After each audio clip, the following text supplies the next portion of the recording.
this isn't innovation. It's a science fair project wearing a business suit, and frankly, it's an insult to everyone in this room who's built something real. I'm out, and honestly, I'd tell you to quit before you embarrass yourself further. That's what Damon Kestrel told me on live television in front of 4 million viewers. 3 years later, I sat across a conference table from him, holding the paperwork for his entire company. My name is Leo Sandoval. I was 28 years old the day Damon Kestrel called my life's work garbage, and this is the story of the 3 years between that sentence and the one I got to say back to him.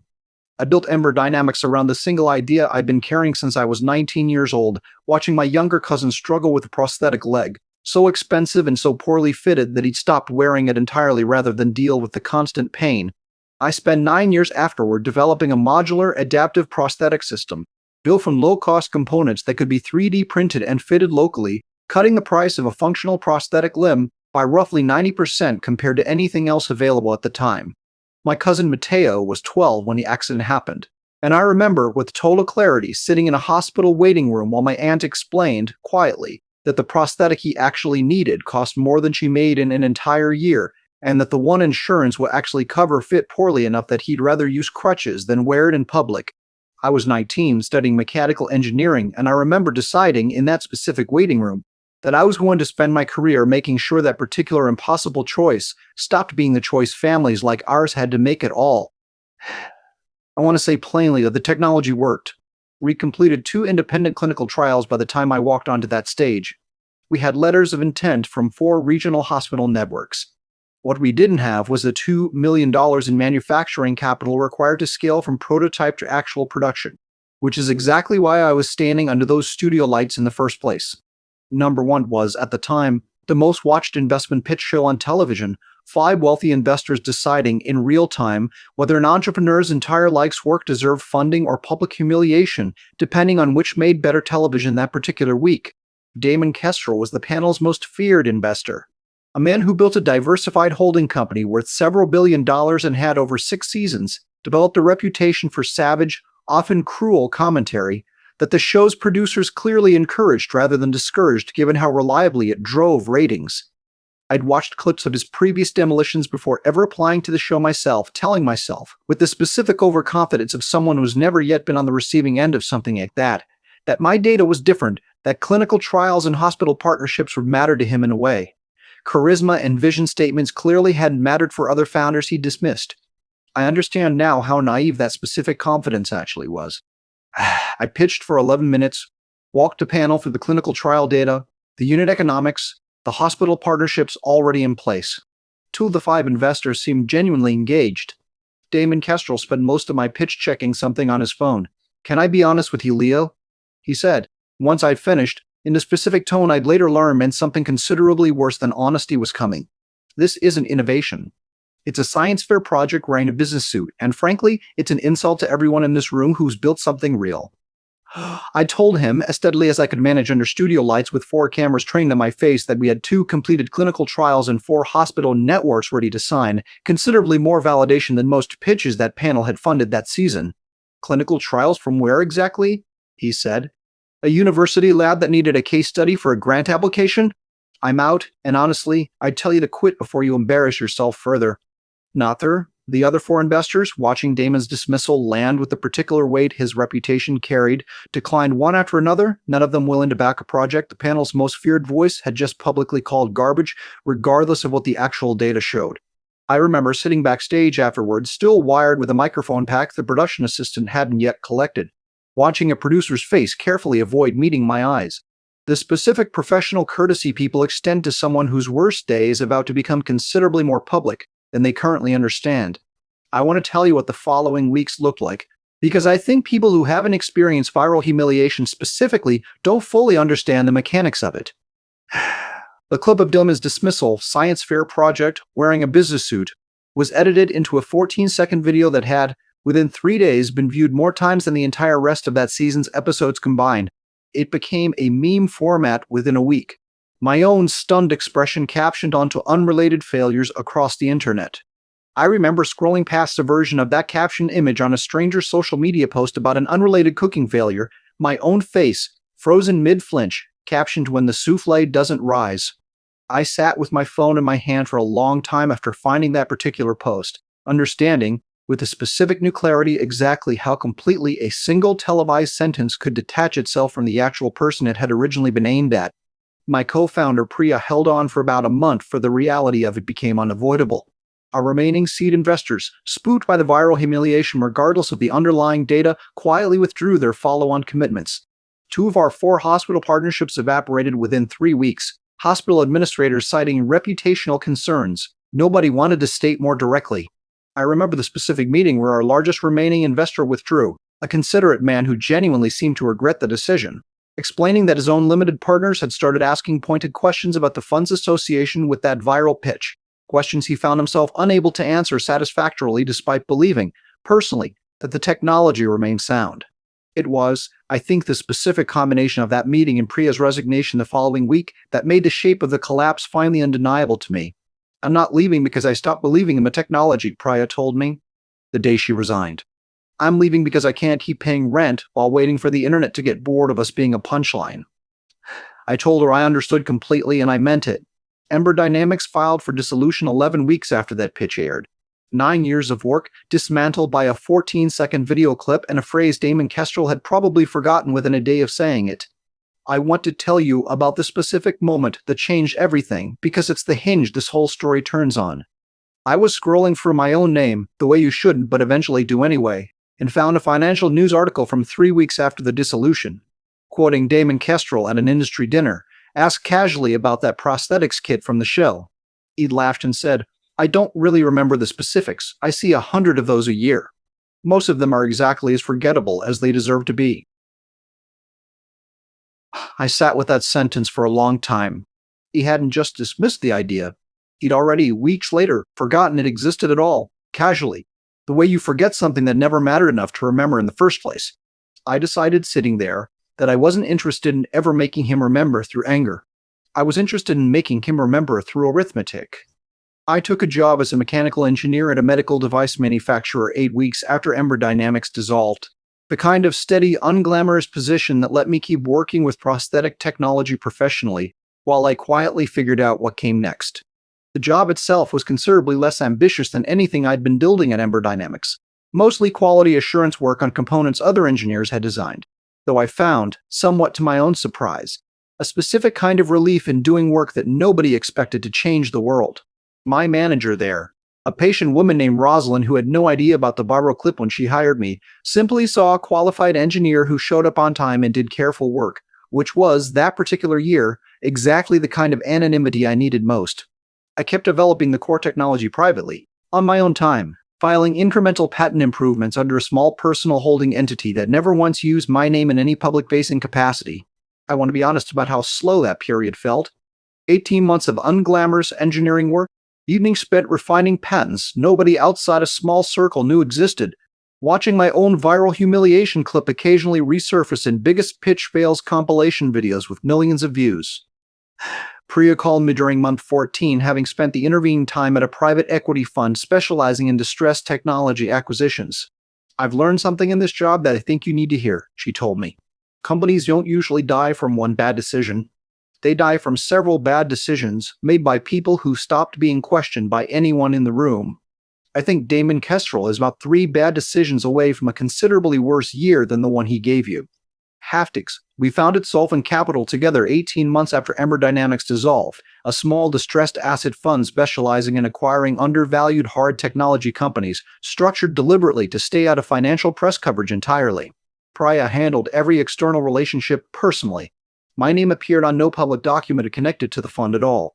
Our first meeting with a potential limited partner, a cautious family office manager who'd worked with Priya at her previous fund, took place in a small conference room above a bank branch considerably less glamorous than the studio lights that had once broadcast my humiliation to 4 million people.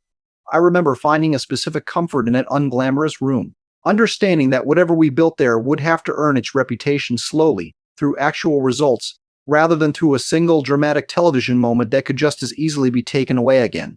Are you certain about staying invisible this long? Priya asked me during our first year. Most people in your position would want the industry to know they're building something again. Most people in my position got humiliated on national television for wanting recognition too early, I told her. I'd like to try this in the opposite order this time.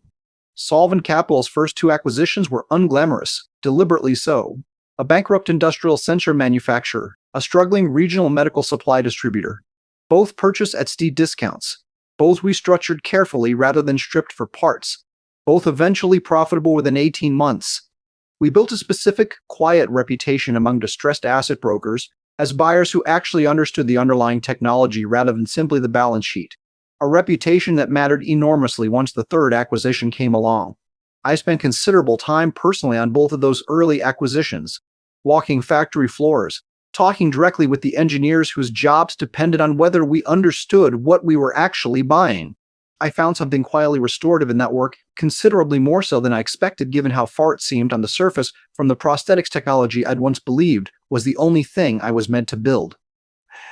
We acquired the manufacturing rights and remaining patents for a modular prosthetics startup, considerably smaller than Ember Dynamics had once been, out of bankruptcy in our second year, quietly folding its technology into the personal patent portfolio I'd been developing since the dissolution. My month 30. Solvent Capital's private prosthetics division, still is my name nowhere near any public filing, held the most advanced modular prosthetic technology on the market, considerably more refined than anything Ember Dynamics had pitched 3 years earlier. Kestrel Holdings' first public cracks appeared roughly 2 years after that fateful pitch, an ill-timed diversification into consumer electronics manufacturing that analysts increasingly describe as over-leveraged. Damon Kestrel, according to every profile I read during that period, remained publicly as confident as ever, dismissing analyst concerns with the same casual certainty he'd once used to dismiss my clinical trial data. I ran into a version of that certainty directly at an industry gala neither of us expected the other to attend, roughly 2.5 years after the pitch. The gala itself was an unremarkable affair, the kind of event Solvent Capital attended occasionally purely for relationship maintenance, and I nearly skipped it entirely that particular evening, a decision I've since been grateful I reconsidered. He didn't recognize me at first.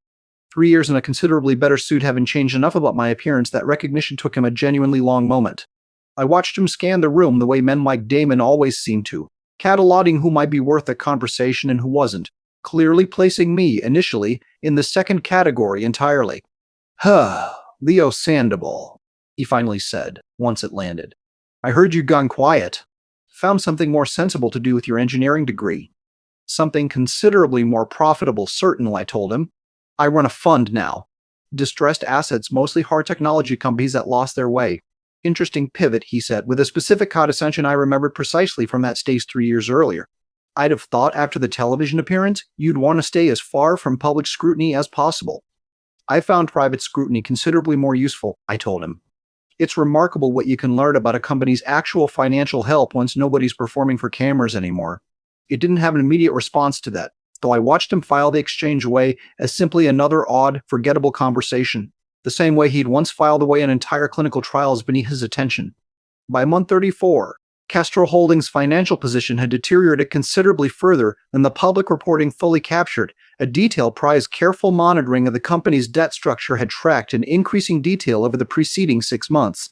A considerable, previously undisclosed capital expenditure line item, buried in a subsidiary's filings, had drawn her attention specifically.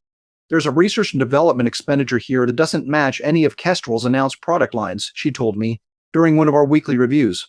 Nearly $300 million, spread across 2 years, filed under a generically named Advanced Mobility Technology subsidiary that's never publicly announced a single product.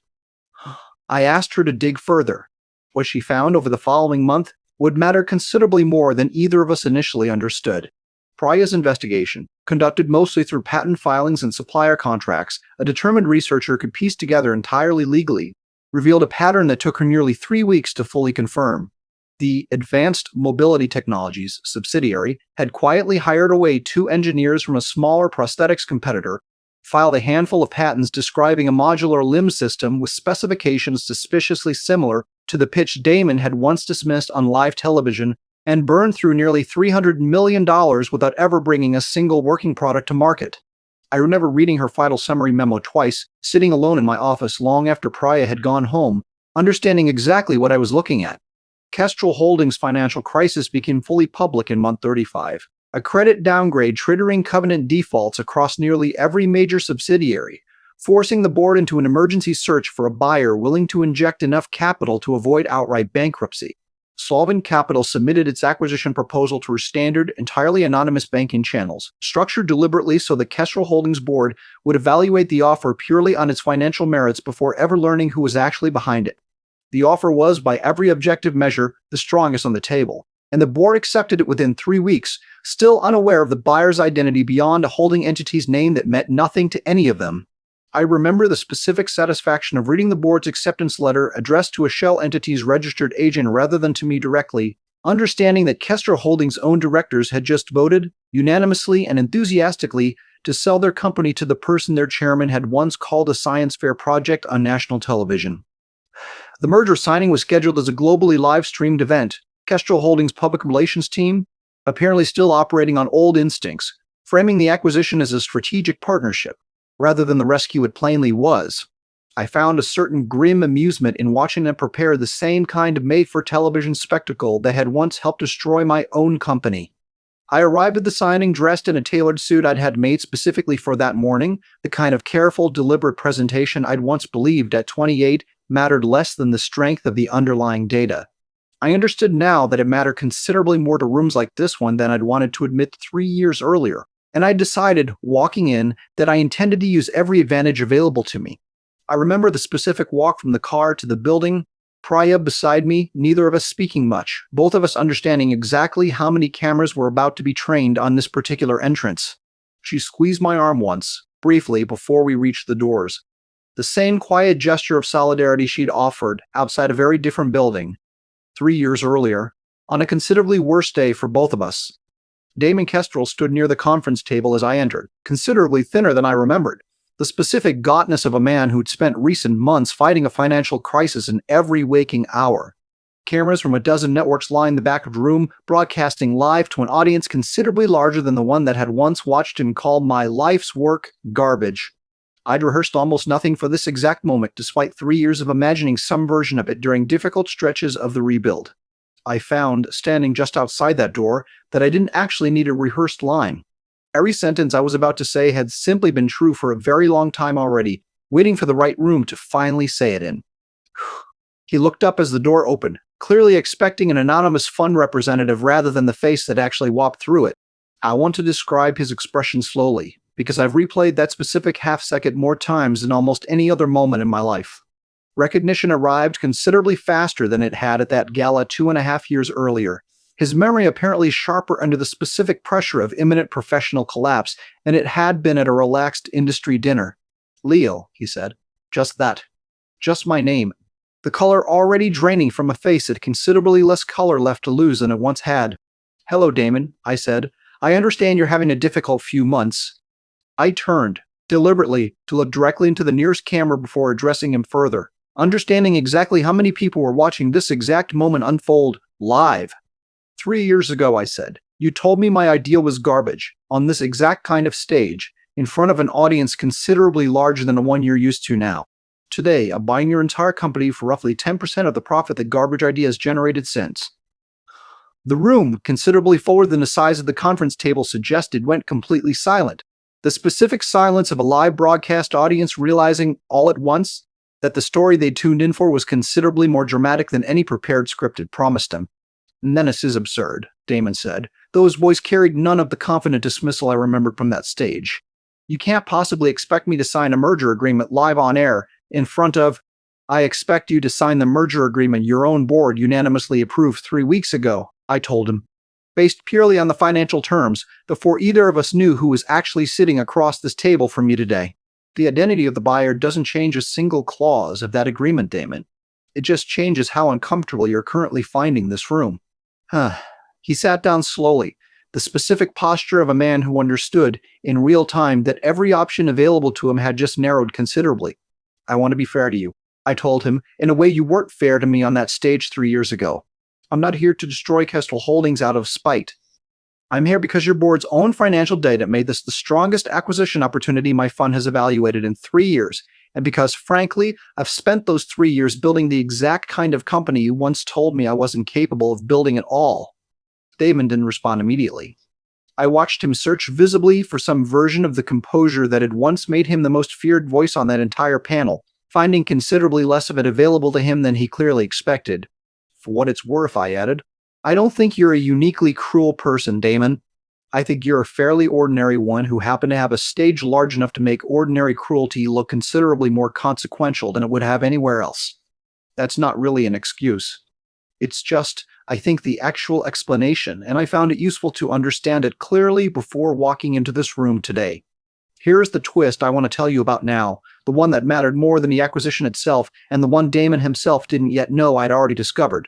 Before we sign, I said, I'd like to discuss the Advanced Mobility Technologies subsidiary your board has spent nearly $300 million developing over the past 2 years, with no public product to show for it.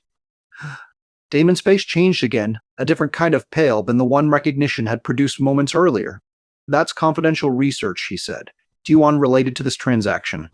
It's directly related to this transaction, I told him, because my due diligence team spent considerable time understanding exactly why Kestrel Holdings' balance sheet deteriorated as quickly as it did. That subsidiary, Damon, was attempting to build a modular, low-cost prosthetic limb system, considerably less refined than the one I originally pitched you, and considerably more expensive to develop because the team you assigned to it had none of the clinical validation data you once told me was worthless. I watched him try, briefly, to formulate some version of a denial, before apparently recognizing, in real time, that the specificity of what I just described left him no plausible version of one available. You had 2 engineers poached from a smaller competitor, I continued, and a set of patent filings whose specifications your own legal team must have recognized bore an uncomfortable resemblance to a pitch you publicly called a science fair project. I'd be curious, honestly, what internal conversation happened the day someone on your team first suggested building it anyway. The room's silence deepened into something close to disbelief. I watched several of the camera's operators lean forward slightly, understanding, even without full context yet, that they were capturing something considerably more significant than a routine merger signing. You called my idea garbage, I told him, and then spent $300 million secretly trying to build a worse version of it yourself. Once you understood, privately, that the underlying concept was actually sound. That failed subsidiary, more than any other single decision your board made, is the specific reason you're signing this agreement today instead of simply renewing another year of confident public dismissals. Damon said nothing for a long moment. There was, I think, genuinely nothing left for him to say that would make the moment considerably worse for him on live television. I'll sign, he finally said quietly, no underperforming anything for anyone, including himself. I'd appreciate that, I told him. For what it's worth, Damon, I don't take any particular satisfaction in watching a company fail. I take considerable satisfaction in watching the specific arrogance that destroyed it finally run out of rooms willing to indulge it. He signed the agreement in near total silence, the cameras capturing every second of it. A moment that would replay across financial news networks for the following week with a specific, consistent headline, The Garbage Idea. Buys the empire that mocked it. I kept most of Kestrel Holdings' workforce employed through the transition, restructuring the company's actual viable divisions while quietly folding the failed prosthetic subsidiary's remaining patents into Solvent Capital's existing portfolio, considerably strengthening a technology base I'd already spent 3 years refining privately. I met personally with the 2 engineers who'd been poached to build Damon's secret prosthetics division. Curious, honestly, about their side of a story I'd only understood so far through financial filings. Both of them told me, separately, that they'd raised concerns early on about the project's underlying approach, concerns that had been dismissed by leadership eager for a quick answer to a competitive threat nobody at Kestrel Holdings had wanted to admit, even internally, had originated with an idea their own chairman once called garbage on national television. Both stayed on with the restructured company. I found their honesty, offered without any obligation to give it, considerably more valuable than anything in the original due diligence report. Priya became president of the newly restructured company within the year, a role she'd earned through 18 months of the careful, unglamorous, distressed asset work most people in our industry considered beneath their ambition. I stayed, mostly, out of the press entirely, exactly as I had for the preceding 3 years. Understanding by then that the version of success worth actually building rarely needed an audience to matter. I think about that whole 3 years often, and what it actually taught me. Not that revenge tastes sweet, though I won't pretend it didn't, watching Damon Kestrel sign that agreement in front of the same kind of cameras that had once broadcast his dismissal of me to 4 million people. What it taught me was something quieter than that. The people who mock your work loudest in front of the biggest audience they can find are rarely thinking about your work at all. They're thinking about the performance of dismissing it. Understanding that distinction 3 years earlier would have saved me a great deal of unnecessary anger. I think too about Matteo, my cousin, who's in his 30s now, wearing a version of the prosthetic technology I once pitched on that stage, considerably refined since those early days. He watched the merger signing live, he told me afterward, from his own living room, and said the only part he really cared about wasn't the 10% line, or Damon Kestrel's face, or any of the financial theater surrounding it. It was simply that the technology I'd built for him, all those years ago in a hospital waiting room, was finally going to reach considerably more people than either of us had imagined possible back when we started. If you've ever had your life's work called garbage by someone who clearly never intended to remember saying it, I understand that particular humiliation better than most people ever will. I don't have a universal formula for answering it. I only know that the arithmetic, eventually, tends to matter considerably more than the applause did in whatever room he was performing for that day. Hacky. Thank you for listening to my story tonight. If it reminded you of a moment someone dismissed your work loudly enough that the whole room believed them instead of you, I'd love to hear about it. I hope your own version of that arithmetic finds you, eventually, in whatever form it takes. And if you want more stories like this one, stick around, there's always another one waiting. Take care of each other out there. Good night, everyone.